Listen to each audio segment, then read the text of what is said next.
Guten Tag. Hello, welcome Hey to Gates. this episode of Marketing Guides for Small Business podcast. I'm Ian Cantle, and today I've got Ken Tucker from Changescape Web, Paul Barthel from Changescape Web, Jeff Steck from Tylerica Marketing Systems, and we are going to rock this topic. We're talking about one of the most powerful marketing strategies that a business can use, and that's email marketing. So, did you know that email marketing delivers an average return on investment of $42 for every dollar spent on it? That's an average, but that's a staggering 42,000% ROI, making it one of the most profitable marketing channels you can leverage as a business. Now, email marketing isn't just about sending messages, it's about building relationships through that channel. And 72% of consumers actually prefer email as their primary means of business communication. And personalized emails can improve click through rates by 14% and conversions by 10%. So imagine the impact that on your bottom line as a business that those metrics could actually have on your business. Moreover, if you segment email campaigns, meaning you personalize them to a greater degree for segments within your database, you can even see a whopping 760% increase in revenue. So there's lots and lots of great data behind that. And we're going to unpack a lot of that today. But one of the things that we're all aware of as marketing guides is that many business owners, in fact, we as guides might actually have a predisposition to hating email, which is tragic. We don't hate it because we're marketers. We just hate our inboxes being full, right? But a lot of businesses avoid email marketing for their business because of their own predisposition. So we're going to talk a little bit about that. So guys, we're going to do a round robin today, and each of you can chime in, of course, on the question. But let's start with understanding the basics of email marketing. So my question is, why is email marketing important for small businesses? And we'll start with Paul. Yeah, we'll address the hating the email thing later in the episode. I have some thoughts on that. I'm surprised. But to your question, first, like you mentioned in the intro, it's cost effective, okay? And the other thing is, and we'll address this later too, but you have an email list, and the assumption is that people have opted into this list. So it's not cold outreach, although that is a different topic. But if you have an email list, you're communicating with people that already have some degree of relationship with you. So it's not spam. It's not a cold email. And because of that, it does have a high return on investment. And you're communicating directly with people that you've already done business with or already have a relationship with. Maybe it gives you the opportunity to cross-sell. Maybe you've done a bathroom remodeling project for someone. You can reach out to them and say, hey, we've done a bathroom remodeling project for you. Have you considered remodeling your kitchen? It gives you opportunities to do that you really can't effectively do through other channels. And so with that, I'll hand it off. I don't want to step on anyone's toes, but it's cost effective, has a high ROI, and gives you a direct communication channel and the opportunity to upsell, cross-sell, things like that. Awesome. How about you, Ken? So one is reinforcing branding and staying top of mind. So when you're doing email on a regular basis, and you should, again, as Paul mentioned, we're talking about people who have opted into a list, people who are past customers of yours, who've received emails from you, so you want to keep sending email, partly because any email service provider solution that you're using auto cleanses the list when you send on a regular basis, meaning look, the reality is email addresses go bad really, really fast. People change jobs, they change internet service providers or phone companies. And so, because of that, you need to constantly be sending email, or you have to stop what you're doing, which is never going to be a convenient time, because if you're trying to send an email message out, chances are you're trying to do it with a little bit of sense of urgency to maybe drive some business or whatnot. Well, before you do that, you have to stop and go through and run it through a list cleanser, because if you haven't sent an email out for 3-4 months, you're going to have bad emails. And if you have bad emails, it's going to hurt your deliverability. So when you do send, it may not even be delivered to the people that you are really hoping to get it to. So, that may be kind of jumping ahead into some of the best practices, but sending regular email marketing is just really, really important. Daily, no, most businesses probably don't need to do it that frequently, although some might. If you're an e-commerce store, maybe, but maybe only for a specific segment of people who've opted in to get that frequency, right? So you need to understand your customers. You need to understand what they want. Again, it's all about delivering value. Email marketing is most effective, I think, when you consistently deliver value. Again, because you're just staying top of mind. You're kind of reminding people in a subtle way, oh yeah, they do this service as well, or they offer these products as well, or, oh, you know what? I've never tried that dish. Maybe I had to go check out this restaurant finally, because this sounds fantastic. I'm hungry. So just, I'll leave it at that. I mean, I think it's really important to just keep staying in contact with people. The reason email works better than social media typically is because social media is like a river. And if you're not looking at that spot in the river when it flows by, you're never going to see it again. That analogy isn't 100% accurate, but it's pretty accurate. Mm-hmm. With email marketing, it goes in somebody's inbox. They may not read it. That's okay. If they don't mark it as spam, which hopefully they don't, because you're working with an opted-in list, or customers who've given you permission to stay in contact with them. It's okay if they don't read it. You're still accomplishing one of your core objectives, and that is visibility and top of mind. Yeah. Awesome. What about you, Jeff? Yeah, I think for me, one of the, big promises of email marketing is it's just another way to reach people where they are. And people are going to tell you by whether they join your list, whether they stay subscribed, whether they respond, whether they click on links to your email. They're going to tell you how they interact with you and what that means to them. But if they are people that pay attention to emails, you don't want to lose that opportunity to stay in touch with them through email. We talk a lot about omni-channel marketing, and it's one of the channels, one of the big channels. Yeah.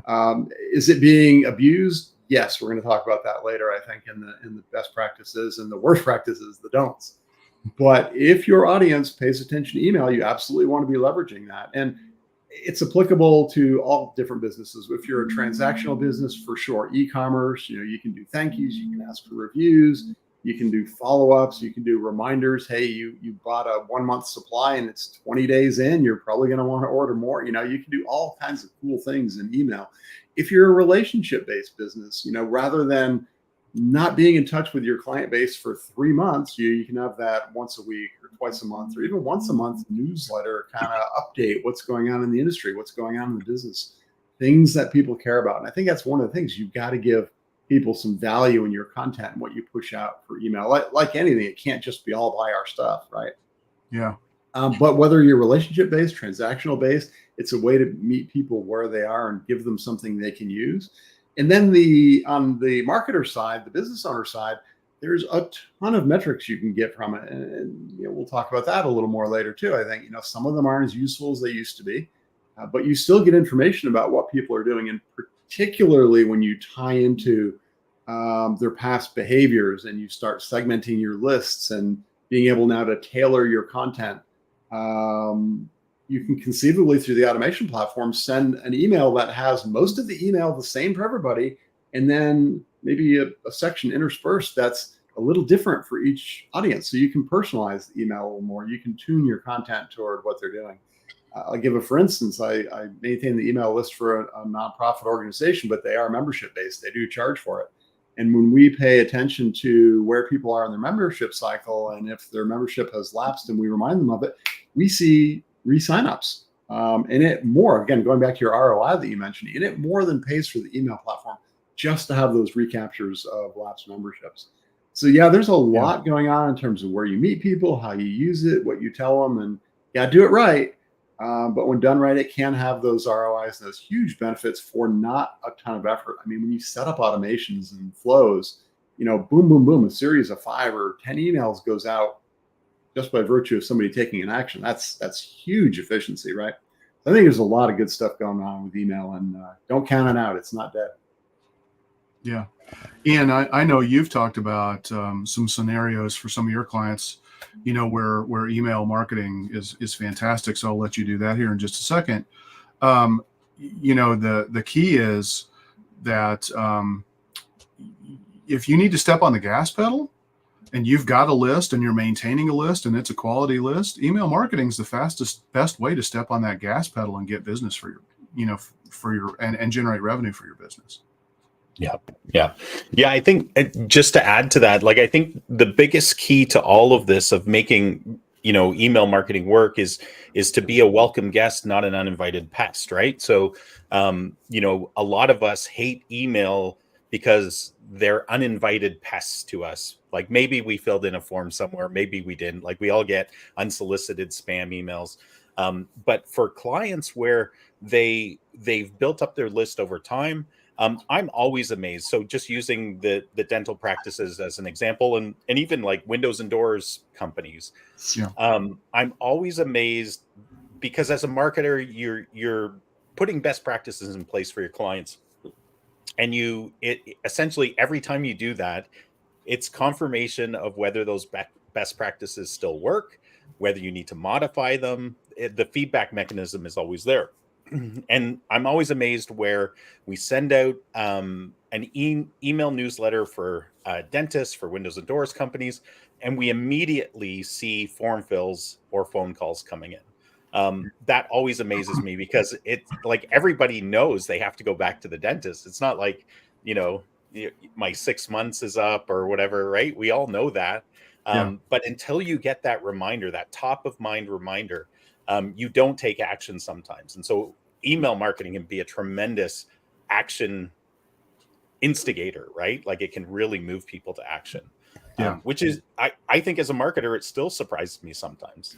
Yeah. And Jeff touched on the whole automation and segmentation and different ways to do that, but you have to be using a real CRM, not some kind of project management software that has a so-called CRM slapped on top of it. You have to be using a real CRM platform to do a lot of those things. Yeah, I mean, or you need a good CRM that can prompt like if you have salespeople, right? Relationship managers, it scores people according to their actions, and then they can reach out, right? It depends on the if it's an automated touch or a real person touch. But without that CRM, you don't have the systems in order to prompt you to do that or to automatically do that for sure. Yeah. It was alluded to that the list is really, really vital to the success of any email campaign. So let's talk about building your email list. What are the best practices for building an email list? And we'll start with Jeff. Yeah, I think, the obvious one, the one that most people think of is a sign up form on your website. Most people aren't going to just give you their email address just because, right? You need to give them a reason. And that means you have to offer something, some kind of incentive. The offer may be just join our list. I'm going to say, don't say subscribe to my newsletter because I get enough newsletters, right? But whatever you call it, it's give me your email address and I'm going to give you something of value. And it may be a one-time thing. It may be a checklist. It may be an ebook. It may be a discount coupon, whatever that one-time thing is. You need to offer something. And it could be the value of the ongoing thing you're subscribing to as well. But you got to give people a reason. Don't just say, please give me your email. But the website sign up form is a good one. asking people for it in scenarios where it makes sense. Home service businesses. We worked a program with a home service-based company where we wanted to gather emails so that we could, do follow-up appointment, mentions and things like that. And about a third of the time we could get email addresses. And as soon as we started asking for them and saying, we're going to send you information and a picture of the person who's going to be knocking on your door, guess what? We doubled the email signups. So we went from 1/3 to 2/3. So think about how you're asking people. You can ask them on the phone when they're making an appointment because you want to send follow-up information. You want to send that comfort level of who's going to be visiting you. You can ask for it on the website and make sure you're offering something of value. You can, through a social media promotion, drive people to a web form or even directly through a lead form through social media where you're getting their email address. But again, you got to be thinking about what you're giving people, asking them to either give up their email address. What are you giving them in return for that ask? And then if you're doing any events or webinars, ask for it there. Of course, that's a natural sign up. You can't get the Zoom link unless you send me your email address, right? So there's a lot of ways to get it. But the key I go back to is make sure whatever you're offering has value because people don't want to just be on another list just because. Yeah, great points, Jeff. And value exchanges is truly what makes all of this work. If I promise you value, people are more likely to give me their name and their email, right? And why don't we move on to who's next on the list? Paul. Yeah, just a couple things you can. One thing you can do is offer exclusive content that they can only get if they give you their email address.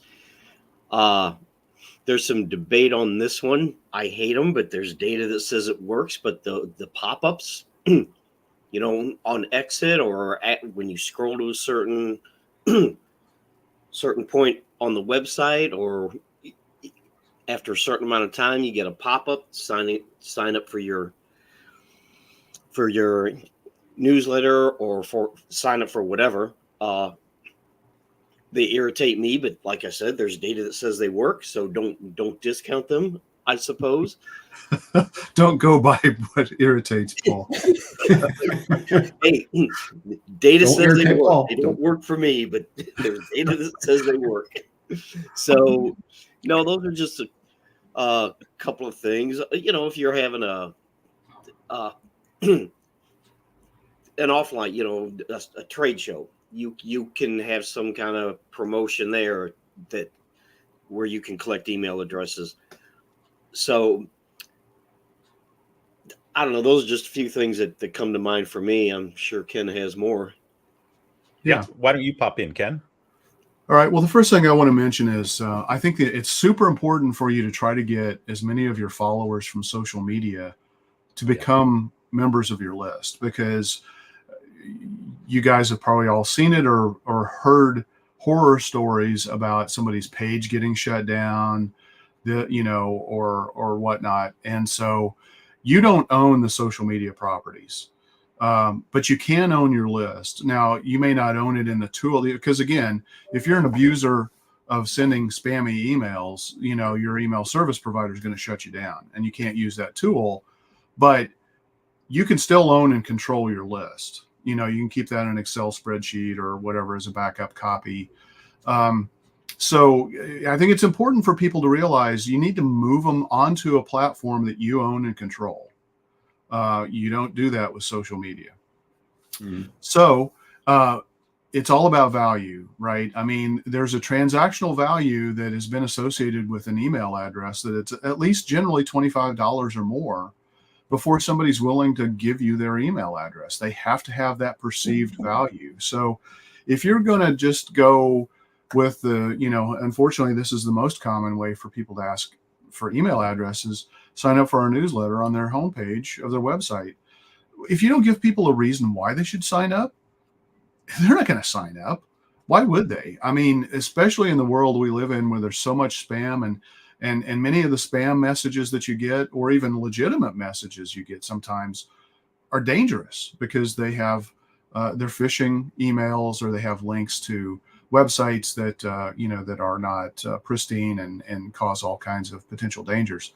So if you're going to ask for subscribe, give 5 or 6 reasons why it's valuable for somebody to do so. Also, I think one of the best practices that because it is kind of very related, I think, is when you do get somebody to subscribe, first email should be tell them what to expect. I think that's really important, and it's easy to miss that one. But tell them what to expect, the frequency, again, reiterate what's going to be included just to confirm, they want to be on your list. You want them to unsubscribe if they don't want to be on your list, not mark it as spam and take the easy way out. That hurts you. Unsubscribe is actually the healthy way to do it, even though, and get over it. Don't let it bruise your ego. It's the best thing that you could have people do if they don't want your email. So when you're thinking about transactional value, you've got to think about, what can I give somebody that's worth that initial price for giving up their email address? Some things work really, really well. I mean, getting people to sign up and watch webinars. We talked about live events. Offline, have a QR code that somebody can scan that takes them, right to an opt-in form, and give them again, on your QR code, you've got to have a description of what is somebody going to get when they scan the QR code if they're joining your list or, taking advantage of your offer. You've got to, and you need to think about offers that are good for your customers, but also are good for your business. So you don't want to give away the farm. You don't want to give away something that costs you $50 or $100 every time. If ideally you want to give somebody something that has a perceived value of $50 or $100. It could be your intellectual capital, which is common in a lead magnet. Writing an ebook, a checklist, a case study, something like that. But the great thing is, you write it, you make the investment to write it once, but then it can be an asset that's reused over and over and over again. So it may cost you probably will cost you well more than $50 initially to create it that first time. But if it's an asset that, is going to be the lure of getting people to sign up for your email, it's well worth it. Yeah. Great points. I thought of a couple of quick things to add while you were talking. Yep. One is when you talk about perceived value, it doesn't have to be the value of what you're giving. It can be the value of what you're giving brings. For instance, the checklist itself may not be worth $50, but if the checklist lets you save $1,000 by giving you some information, that's a great trade. Yeah. The other thing I wanted to mention is, especially talking about building the list, is the notion that less is more. So when you ask for the information and get people on the list, I always say, look, email address and name, maybe even just first name. If you start asking for people for address and phone number and how many pets they have, and they're just going to say, forget this, right? You can ask for that later. You can do that incrementally over time and build a profile. And then the third quick tip is, if you're in e-commerce, take a look and see if there's a way in your e-commerce, you're going to get email information for checkout, for sending receipts and all, notifications about shipments and all that. But see if there's a little box that you can have them check that will be the opt-in for other information. You may not want to call it marketing email, because who wants marketing email? You want to say, additional information, whatever. Let them opt in on their checkout as well. Yeah, something like product and offer updates. Yeah. Special offers. Those are great points. And I love it that you brought up the notion of just what you ask for to build that list, right? And often the size of your form that you're asking people to fill in often directly relates to the value exchange you're creating, right? So, for example, if you're at a trade show, you're offering a contest for people to enter their information in order to potentially win something. Depending on the size of the prize, right? People are more willing to give information. We were recently at a dental trade show. We were asking for pretty simple information: name, phone. We did ask for mobile phone, email. We asked for their practice name, and we asked what their greatest marketing challenge was, right? Because the prizes we were giving out were pretty appealing to people. But even that was kind of pushing the limits from from my perspective when we did that. And what I would say too is have somebody who's not directly related to your business actually fill in your forms. It was fascinating at the trade show because we pulled it together as a team. But then people were filling it in on their mobile phone right in front of us. And for most people, super easy. There was a couple of people where they really struggled, right? So it was an interesting discussion point just to learn from people's actual experience about filling in the forms. I was also going to just mention, depending where you're located in the world, you have to be knowledgeable to some degree, or the marketers that you're using have to be knowledgeable about the regulations, the email regulations like CAN-SPAM, like CASL. There's all these rules depending on the country you're in, maybe even sometimes the state or province, that you as a business absolutely need to be aware of, because if you send emails to people and they haven't opted in or double opted in or consented, you can actually be fined, and the fines keep getting bigger and bigger. So something to be aware of, but not to shy away from email marketing. Just do it properly. Do it right. Yeah. Yep. All right. So we understand how we're going to get our list together. We have some ideas. Now let's look at how we go about crafting effective email campaigns. So how can a small business create effective email campaigns? And we'll start with Ken. Yeah, well, the first thing I want to say is ask people to do something in your emails. Just a simple reply yes, and ask them a question, or no, but get them to reply, because that reply is huge. As of the beginning of the year, roughly, it's become even more important, because if people are replying to your email messages, it's going to help you with your delivery rates.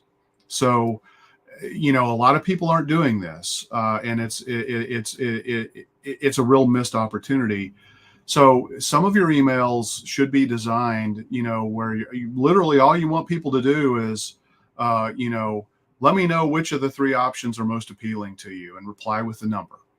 And then they reply, and boom, you're helping with your email delivery rates overall. So what you want to do is you want to make sure that you identify what it is you're trying to accomplish, and look at those goals and objectives that you're working on.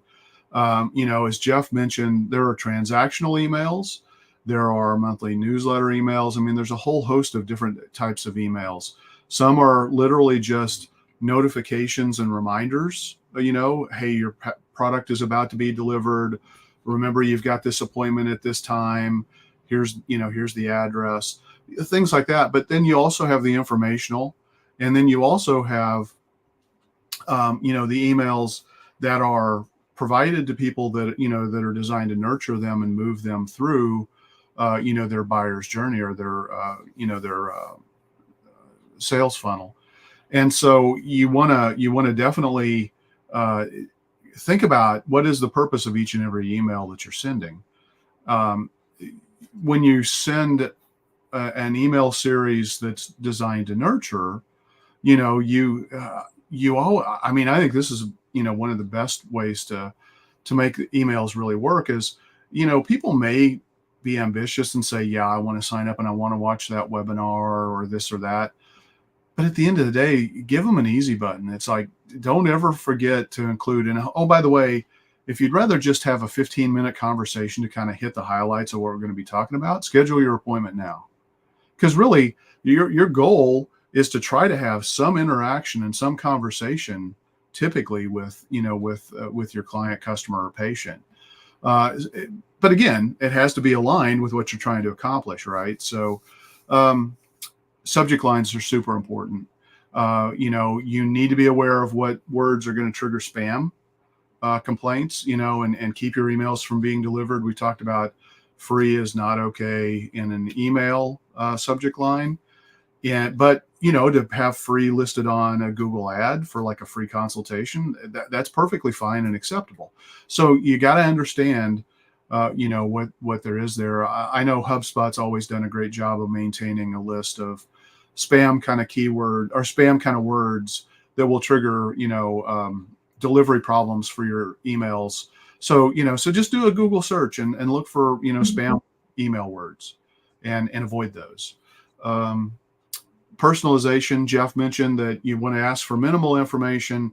I think it's always the best practice to ask for first name, because you do want to try to personalize your emails as much as possible. If it's a newsletter, you're not going to necessarily personalize it, but anything that has transactional value or a nurture email, you definitely want to personalize those. Absolutely 100%. Personalization doesn't necessarily mean just asking or addressing people by their first name, though. It could be they get different content based on what their interests are. So you've got platforms that will allow you to dynamically feed and build an email campaign based specifically on what you know about that that particular contact. So I think that's about enough for me. Those are all great points, Ken. There's so much we can go into, and I'm really curious to hear what Jeff has to say about this.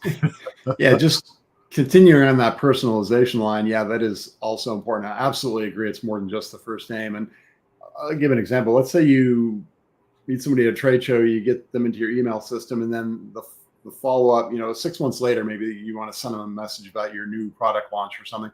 If you say, "Hi, Ken, it was good to meet you at the trade show earlier this year, and we talked about your business and how you might be interested in this," versus if you said, "Hi, Ken, it was good to meet you at the Business Expo in Austin last year, and we talked about your plumbing repair business and how, that's so important." And it makes that connection, right? It's all about making the connection with people and building rapport and relationship. So personalization, yeah, it's a lot more than just first name. There's so much you can do with it. And that relies on, going back to what Paul said, having a serious, CRM based system that lets you have all the tagging and all the fields that you can carry on to do the personalization. Once you have that, the content itself needs to be engaging. And a lot of people struggle with writing content and they don't want to write content, but especially with AI coming on and engaging with people that do like to write content, there's a lot of ways to get content done. It needs to be engaging. It needs to be long enough, but not too long. And that's how you're going to hold interest. You're going to hold their interest from email to email, and they're not going to unsubscribe because, hey, if this was worth a 2-minute read, I'll read it again next time. So you got to provide some value and make it compelling. And then, like Ken said, ask them to take an action.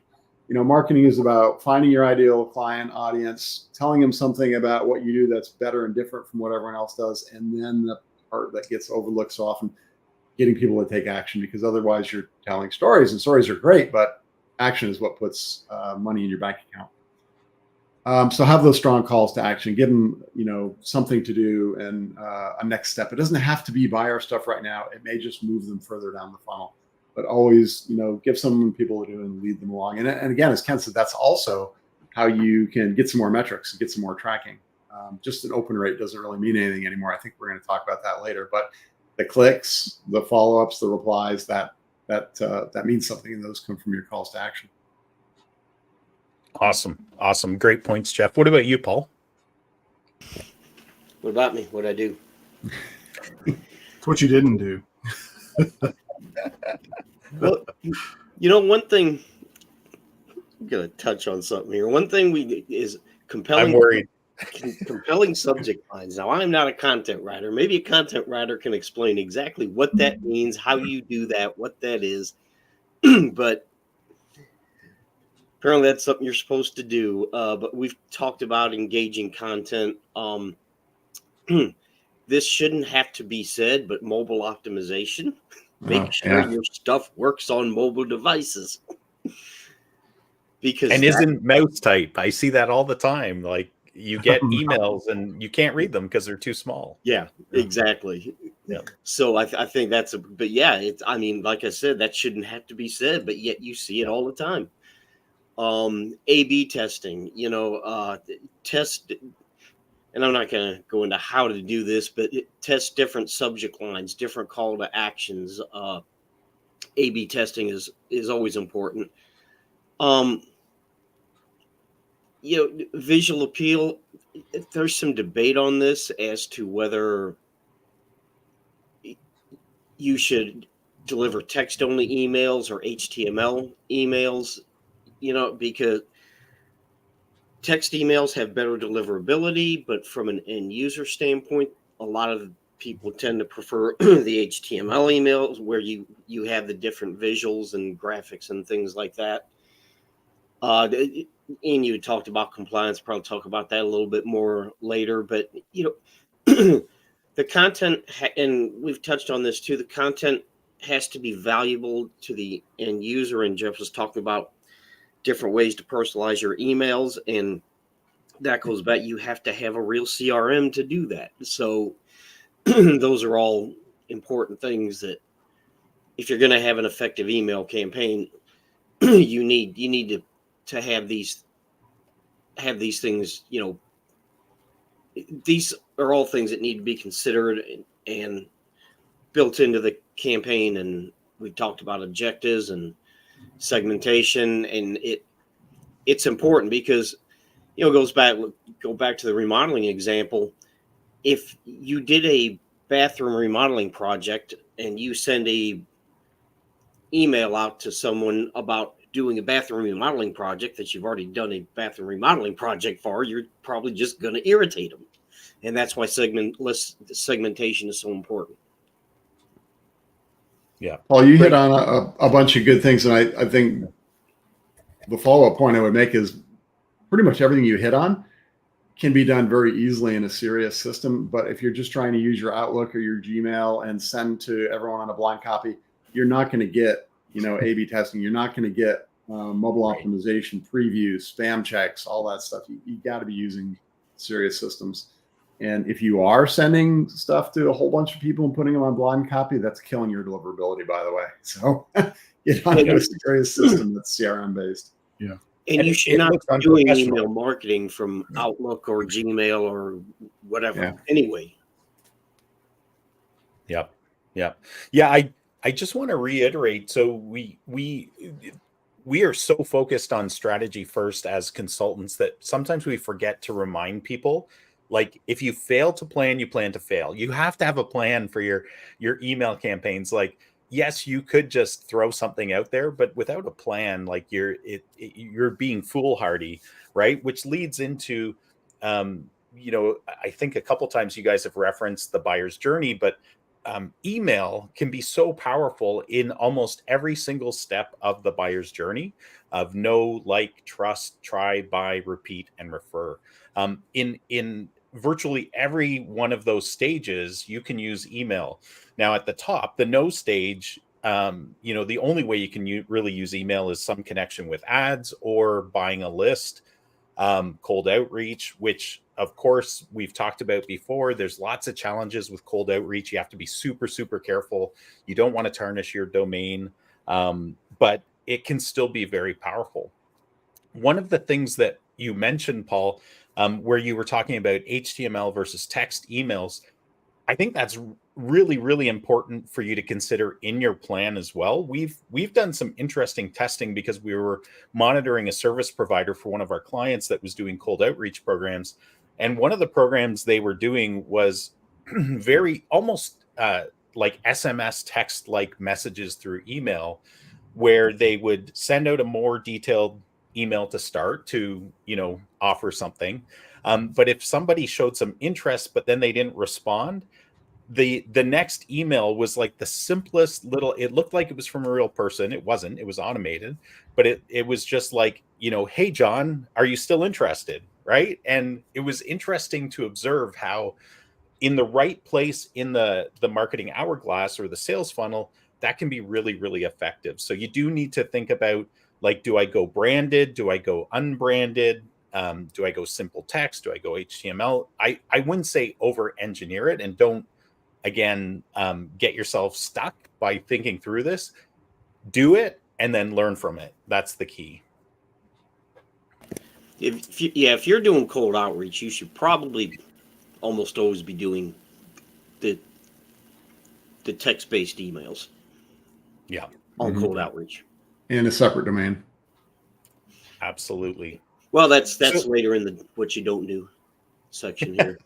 Yeah, and I want to motor through these questions because I think that's going to be one of the most fun for us to share, and also one of the most powerful, because being in the business, we're doing this every day in and out. We observe mistakes that people are making when we take on their accounts and all sorts of things. So I want to get to that for sure. So before we do, though, let's talk automation. You guys have broached this topic a few times through this, but what are the benefits of using email marketing automations?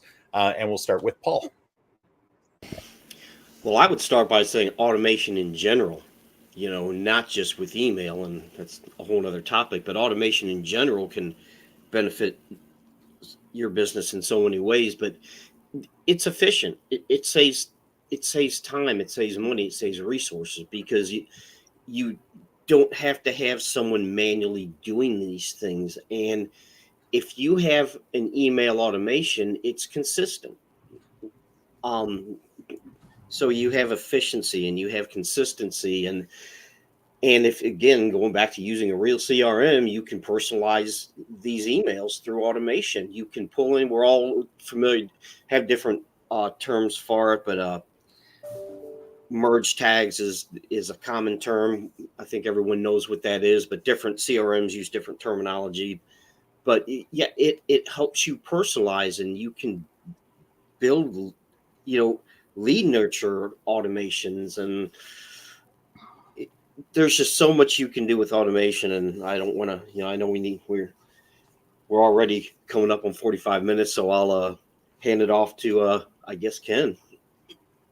Before we do, I meant to include this when we were talking about list building, but because you were talking about merge tags, Paul, it's really important for our listeners to know and to understand that list hygiene is absolutely important and vital. And because you were talking about merge tags, it made me chuckle inside, because there's been times where, especially when I've worked corporately and our lists were thousands and thousands and thousands of people, we would do list cleansing activities.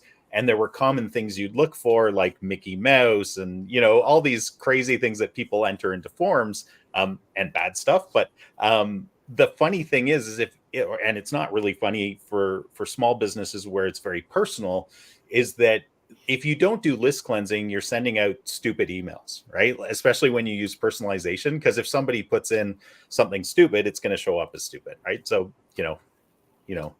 Mickey Mouse. Hi, Mickey Mouse. How are you? So just be careful with that. Hey, Mickey, I'm glad you're interested in learning more about our services. But they're going to get that email. So you're the one that filled it out like that. Yep. So I'm a huge fan. This is kind of bordering on best practice, but it's also list building, and it ties directly into automation. It's if you're going to ask somebody for an email address to download an asset, sign up for a webinar, something like that. Signing up for a webinar, they probably are going to give you a real email address, because they're interested in that. But because that's the only way they're going to get the content, unless it's a recorded. If it's a recording that you're going to send them to, then they still would need to. Anyway, if they can give you a bogus email address when they download an ebook or a checklist, hoping that you just automatically fire off a link with an attachment. Here's your ebook, or here's the web page. Go click on it, and you can download it from this page. No, you don't want to do that. You want to keep people giving you real email addresses, and the only way that they're going to be able to get that response back from you is you send a response back with to their email on how to go get the ebook. You don't just automatically, upon form submission, take them to the page where they click the download button and get the asset, because they're going to give you a bogus email address, a pretty healthy percentage of the time, and that just crops up your list, so you don't want to do that. I like to be pragmatic when it comes to using images or not, based on the type of email you're sending. If it's a newsletter, I think those are usually designed to be a little bit more elegant, have more visual appeal. But if somebody downloads an ebook and then you drop them into a 5 to 7 email nurture series, for example, Most of the time, because they already got the branded asset that you wanted, they were already on your website. They already took that action. So you don't need to work as hard to brand yourself visually to those people. Your delivery rate's going to be better. It's just better overall, I think, to keep most of those text-based. But if you need, like, one of the things that I like to follow, a kind of a rhythm of when people download an asset, we have an email that talks about overcoming an objection. What's a common objection they might have? A customer testimonial, how we're different, maybe an example of, what life is like for somebody before and after. So if it's a home remodeler, then, before and after means you probably ought to have pictures or a link out to a video that they can go watch. And a link out to a video, you can't embed a video in an email, but you can have a thumbnail, where people and a play button where people click on it, and then it kicks them out and takes them to the place where the video is actually hosted on some web property. But it's still a visual. So in that whole series, you may only need one or two of those emails to have visual content. Everything else could be text-based, and you'd be just fine. And I think that that's kind of the approach I generally like to take when we're putting together those email nurture campaigns after somebody, downloads a lead magnet, which is one of the predominant, types of automations that I think most people probably think of. The other thing is, offers, we've talked about this before, but crafting the offer is critical. Don't give a discount on something that's so freaking obscure that nobody cares about. But it's like, oh, but I offered this discount, nobody took any action. Well, of course they didn't, because who wants that kind of a pizza? Mustard and, I don't know, who knows what else, but mustard and banana pizza, And pickles. And well, some people actually like pickles on a pizza. There are hamburger pizzas that actually are successful, but I don't know too many people that would order mustard and banana pizza. But you're doing it. You want people to take action. Otherwise, you're wasting their time and your time. Give them an offer, and that's going to motivate them to take action, which at the end of the day, you hope equates to a strong revenue boost, right? So just think about that kind of stuff. Mm-hmm. Awesome. And what about you, Jeff? Automation. I love automations and workflows. I can nerd out on that all day long, but then my first degree was in computer science. So I think from a business owner point of view, it allows you, as Paul said, to be very efficient and consistent with what you're doing and pushing content out there. But more importantly, you can adapt based on how people interact with it. So if they click on a link, you can take them a completely different direction in the next email by shifting where they are in the workflow or which automation branch they're in. I think that's huge. You can do lead scoring. Every time somebody opens the email, clicks on a link, visits a web page, because of it, you can build a score. Again, you got to be in a CRM-based system to do that. But you can start building more information about people and what their interests are and what direction they go, how they engage with your content. And when you're in that CRM, you can also bring people, and this is the other important aspect. It's not all about automation. It's not all about, just having emails. It's about bringing in other aspects of the omnichannel, informing other aspects of the omnichannel, sending a text. If somebody doesn't open an email for a long time, send them a text and say, hey, we noticed you haven't been reading our email. Is there a problem with deliverability? If they look for a product on your website 5 times in 3 days, send a note to the sales guy that said, hey, this particular customer seems to have a keen interest in this product. You might want to give them a call. There's just a lot of cool things that you can do with the automation, and then you can track it and get analytics from it as well. And that will help inform, your future efforts. So big fan of automation. Love writing automations. Awesome. Yeah, I would just add 2 things to that. I would say, one, never lose sight that it must be customer centric. It's not about the automation. It's not about the time you save. It's all about, am I looking at the relationship I'm trying to build with people? because that's the whole point of it. It's trying to make efficiencies there and actually make you smarter as a business and as an organization. But if you lose sight of that, that's a big problem. The other thing I would say is keep automation simple. Having been a recovering over engineering person when it comes to automations, especially with, in the corporate world where we got really, we built these monster machines. Keep it simple. Keep it simple. Do not over engineer these things. I'll also add, keep it authentic. And the example I use for that is if somebody signs up for your emails at 2:00 on a Sunday morning, they just got back from the bar and they're surfing whatever, right? You don't want to send them 5 days later an email at 2:00 in the morning. It says, "Hey, I was just sitting at my computer and I thought, Good point. You got to take advantage of the automations to kind of shift things into business hours and make sure that it's appearing authentic because it needs to be authentic." So in the appropriate time zone. Yeah, match up what you're saying with when you're saying it. Maybe the automations will let you skip over weekends. It'll let you skip outside of business hours. You can do all those kind of things and still be automated.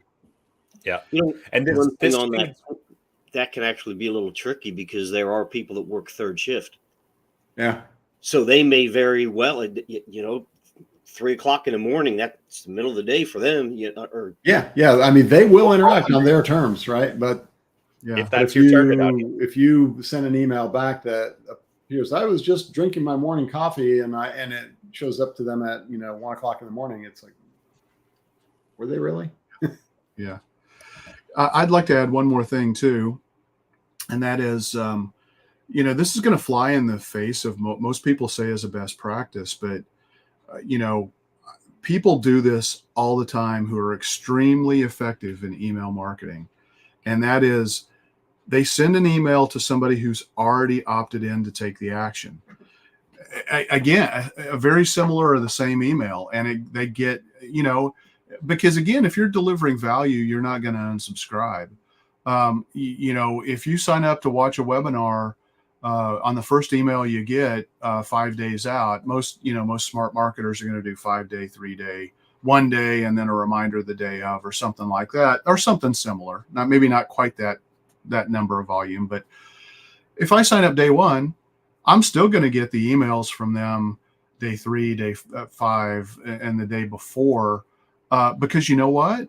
Again, even though I said earlier that email is better than social media because social media is a river, email is still kind of a river because of the volume of emails that you get. So it just, to improve your overall opt-in rates or your action rates where people are taking the action that you want them to, sending an email to people who've already opted in to take that action is not the worst thing. As a matter of fact, I think it's actually a best practice that most people would say is not a best practice.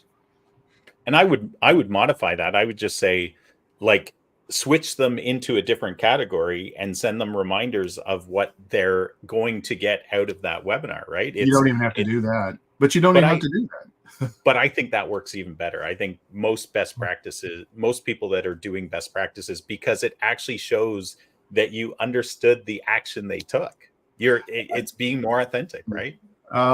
Anyway, I don't think either of us have statistics to back this at the moment. So let's move on, because we don't want to run out of time for this, which is our favorite topic. So are you good with that, Ken? I am. I will agree to disagree with you though. Good. Me too. So Me too. I think we've covered. We can have an offline discussion about this.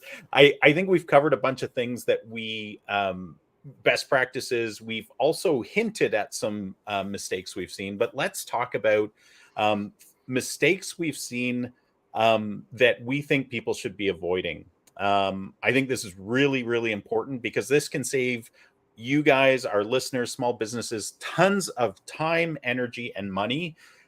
Just this part alone in this discussion. So what are some common mistakes to avoid in email marketing? And we'll start with you, Ken. Yeah, well, I think the biggest thing is sending mass emails out to people who have not opted into your list is the biggest single mistake. You are so risking your business when you do that. Cold email, is a completely different animal than what we're talking about. We are talking about specifically email marketing designed for people who have opted in and given you permission, or that you've already emailed and communicated with in the past. If you're grabbing a list or buying a list, scraping a list, you're asking for trouble if you're sending it from your own domain. So do not do that. Cold email is a different animal. That's what we consider cold email, because these people have no idea who you are. They've never engaged with your business. Super, super dangerous. Please blacklist my domain. Thank you. Yeah. You're basically asking people to help you get blacklisted, which is also going to improve or going to have an impact on how visible your website is in search, as well as what your email delivery is going to be. So, which if you're blacklisted, it's going to be 0. So stay away from that. I hate it when people use clickbaity subject lines. The clickbait is sexy, it's appealing, it sounds really cool. But as Jeff said, you want to be authentic. You want to get people to, read your email because the subject resonates with them. And you know what? If you're doing a good job of writing emails like an email newsletter, and your featured article subject line is frequently maybe about the subject, about your featured article or your featured point. If that's not relevant to people, it's okay. They may not ever read that email. They may just delete it. But if you're adding value, even every 1 out of 10 or 20 emails, and you're not abusing it where you're sending them 50 emails a day, which is another problem. Then people are probably going to stay subscribed, and we'll open up some, 1 or 2 of those emails over the course of a few weeks or months to get the value that they want to get from what you're offering. I do it all the time. I sign up for a lot of newsletters. I delete 80% of what comes into my inbox. I don't have time to deal with it. Subject line doesn't address a problem I'm having, or it doesn't address a critical problem I'm having here and now. Just be aware of that stuff. Awesome. And Jeff, I know we skipped over a question about metrics. So if anybody wants to work in metrics, because that can potentially lead to mistakes, not paying attention to them. But Jeff, over to you. Biggest mistakes. Yeah, I'll hit it. Metrics just really quickly is the email systems. Again, another reason to use a CRM-based serious email system is they give you a lot of information. It's changed. Open rates don't really mean as much anymore as they used to, because guess what? Apple opens your email to check for viruses or to have speed, when you want to read it. But giving people an action, you need to do that. We talked about that. I think that's a pitfall, is just sending out an email thinking people want to hang on your every word and not leveraging, giving them information they want and asking them to do something with it is a pitfall. I think on the technical side, I've seen email systems that people have set up. They're not even on the approved sender list for their domain. There's some technical settings that need to be made, and then they wonder why their deliverability isn't there. So you need to have a little bit of work on the technical side. And big pet peeve of mine: don't be sending, even in a above board CRM-based system, don't be using a Gmail address, a Yahoo address, a Hotmail address. Here's what I tell people: if you don't care enough to use a branded email domain and spend maybe $100 a year to be able to do that, you're not serious about your business, and I'm not even going to read your email. If I see something coming in, they want my attention, it's on a Gmail, a Hotmail, or whatever, it's a business, sending to me, it's an automatic delete. Don't make that mistake. And then just make sure your content is geared to your audience. Give people what they want and take advantage of the personalization capabilities, and do it right. Be authentic about it. We talked about that a minute ago, and it seemed like a couple of years ago there was like about a 3-month interval where everyone was sending out an email, and then they were sending out another one a half hour later. Oh, I forgot the link. Yep. Everybody doesn't all of a sudden do that. Somebody was coaching that, right? And that's just automatic, just disingenuous. So be authentic, give people what they want, and pay attention to the details. Awesome. What about you, Paul? Yeah, you